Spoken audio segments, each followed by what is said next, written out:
Assalamualaikum warahmatullahi wabarakatuh. Di sini kami dari kelompok 4 ingin mempresentasikan mata kuliah standarisasi industri dan K3 umum, refinery.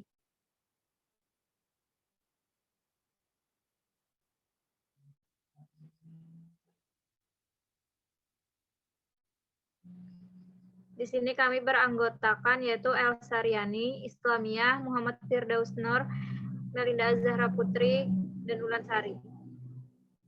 Next. Yang pertama ada ISO. ISO, the International for Standardization, adalah badan penetapan standar internasional yang terdiri dari wakil-wakil dari badan standarisasi nasional setiap negara.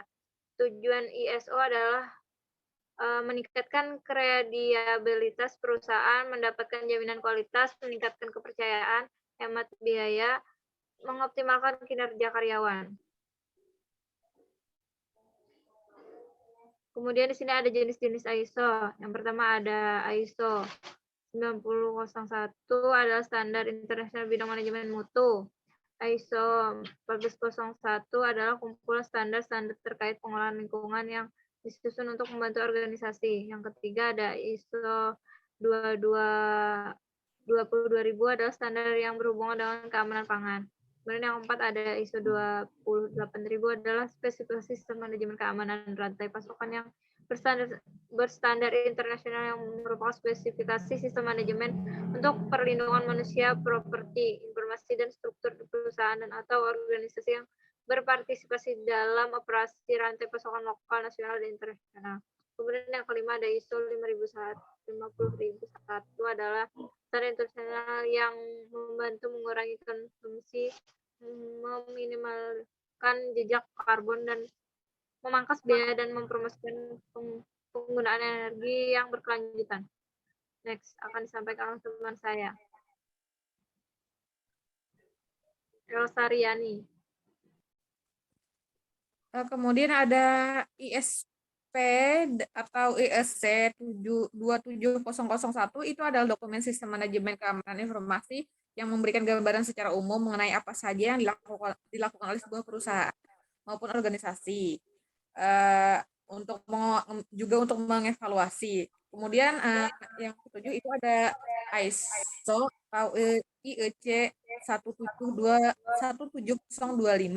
itu ISO yang digunakan oleh laboratorium, merupakan persyaratan umum. Terus yang ke-8 itu ada ISO atau TS 16949, itu adalah standar khusus yang diperuntukkan bagi organisasi otomotif. Next. Perusahaan itu menggunakan ISO untuk menjamin mutu pangan serta keselamatan kerja di perusahaan, sehingga perusahaan dapat bersaing secara global. Next.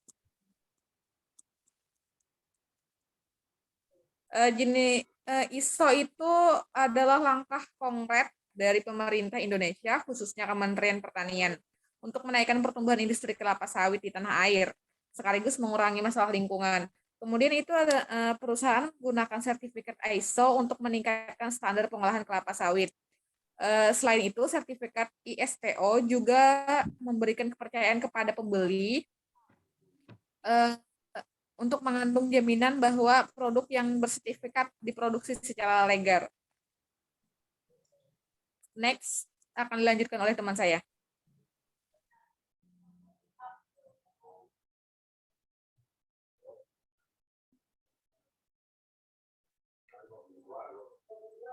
Jadi saya melanjutkan dari Elsa Aryani, RSPO, Roundtable on Sustainable Palm Oil. Bukan aku kalau nih.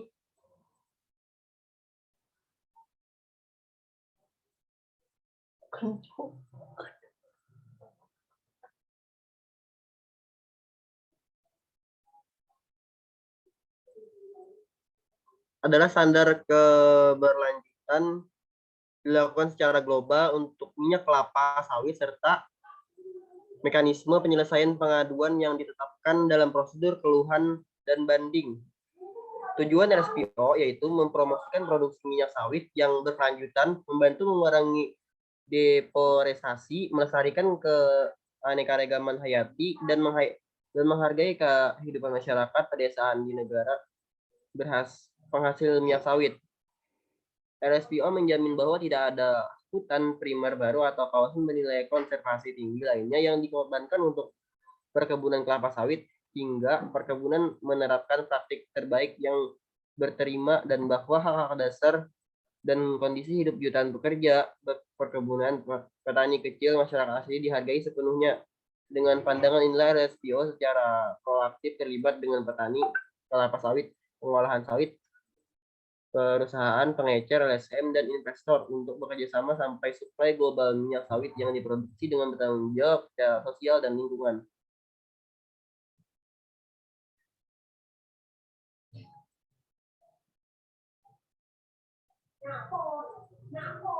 Lanjut. HACCP, Hajar Analysis Critical Control Point, adalah suatu sistem jaminan mutu yang berdasarkan kepada kesadaran atau penghayatan bahwa hazard atau bahaya dapat timbul pada berbagai titik atau tahap produksi tertentu, tetapi dapat dilakukan pengendalian untuk mengatur bahaya-bahaya tersebut. Lanjut.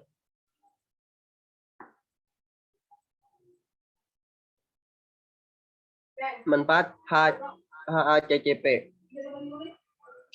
1. Menjamin keamanan pangan untuk memproduksi produk pangan yang aman setiap saat. 2. Memberikan bukti sistem produksi dan penanganan produk yang aman. 3. Memberikan rasa percaya diri pada produsen akan menjamin keamanannya. Keempat, memberikan kepuasan pada pelanggan akan konfirmitasnya terhadap standar nasional maupun internasional. 5. Mencegah kasus keracunan pangan, sebab dalam penerapan sistem HACCP, bahaya-bahaya dapat diidentifikasi secara dini, termasuk bagaimana tindakan pencegahan penanggulangannya. Selanjutnya akan dilanjutkan oleh teman saya Islamia.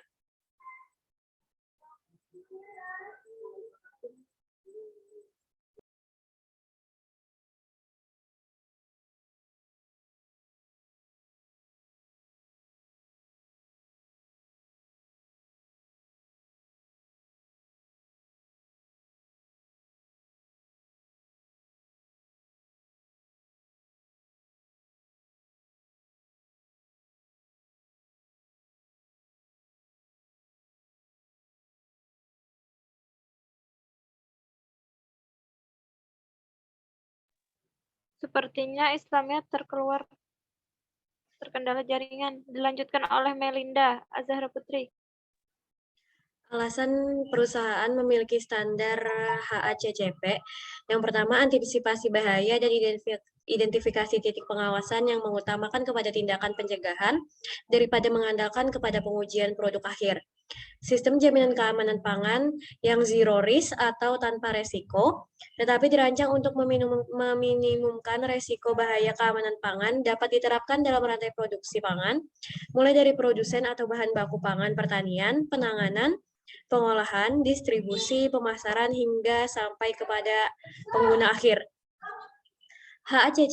HACCP dikenal sebagai sistem keamanan pangan yang efektif yang memberikan kepercayaan pada pelanggan terhadap jaminan keamanan yang dilakukan dan akan memberikan kesan bahwa industri pangan yang bersangkutan memenuhi komitmen yang kuat dan profesional dalam menjamin keamanan pangan. Dapat mendemonstrasikan bahwa sistem keamanan pangannya telah memenuhi persyaratan regulasi pemerintah dalam menjamin masyarakat terhadap kemungkinan timbulnya bahaya keamanan pangan. Halal.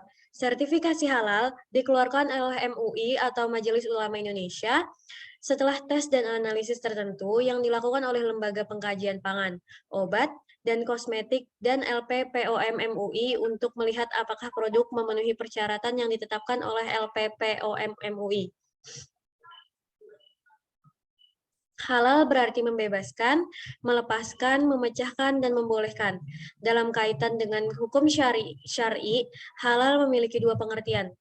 Halal dan haram, seperti itu dalam kehidupan kaum muslimin, merupakan dua kutub ekstrim yang saling berlawanan. Tujuan halal. yaitu adalah sebagai sertifikasi halal dan jawaban sebagai jaminan penerapan standar yang sesuai dengan norma agama, industri, dan bisnis. Dengan pengusaha melakukan sertifikasi halal, maka konsumen menjadi lebih percaya terhadap kualitas produk halal tersebut karena penerapan standar yang terjamin. Alasan perusahaan menggunakan standar halal adalah syarat utama dari produksi pada industri pangan makanan, kosmetik, obat-obatan, serta barang-barang konsumsi pangan lainnya yang dapat dimakan dan digunakan ke tubuh oleh penduduk muslim. Pentingnya standar halal karena target pemasaran yang mencakup umat muslim yang diwajibkan melakukan ketentuan syariat Islam. Selanjutnya akan dilanjutkan oleh Islamiyah. Baik, selanjutnya kosher. Kosher merupakan standar makanan yang telah disertifikasi dari para ekspor Yahudi dan telah ditetapkan dalam kitab milik Yahudi. Alasan perusahaan menggunakan standar kosher karena peraturan terkait makanan yang layak dikonsumsi seorang Yahudi. Dalam bahasa Ibrani, kosher berarti layak. Next.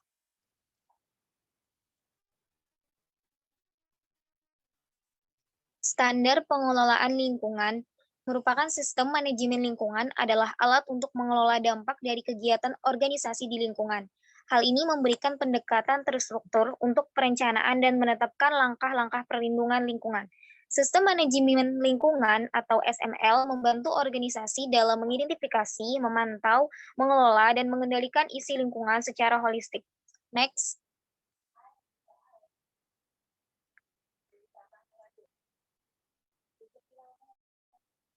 Selanjutnya, alasan perusahaan menggunakan standar pengelolaan lingkungan yaitu untuk mensyaratkan organisasi dalam mempertimbangkan semua isu lingkungan yang relevan dalam kegiatan operasinya, seperti perencanaan udara, pencemaran udara, isu, air dan limbah cair, pengelolaan limbah, kontaminasi tanah mitigasi dan adaptasi perusahaan iklim serta penggunaan dan efisiensi sumber daya.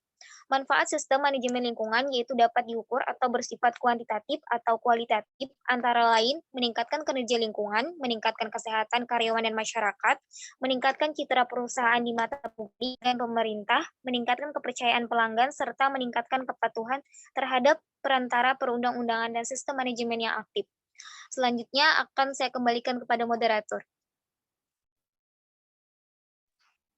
Baik, terima kasih. Mungkin itu saja yang dapat kami presentasikan. Salah hilap mohon maaf. Wassalamualaikum warahmatullahi wabarakatuh.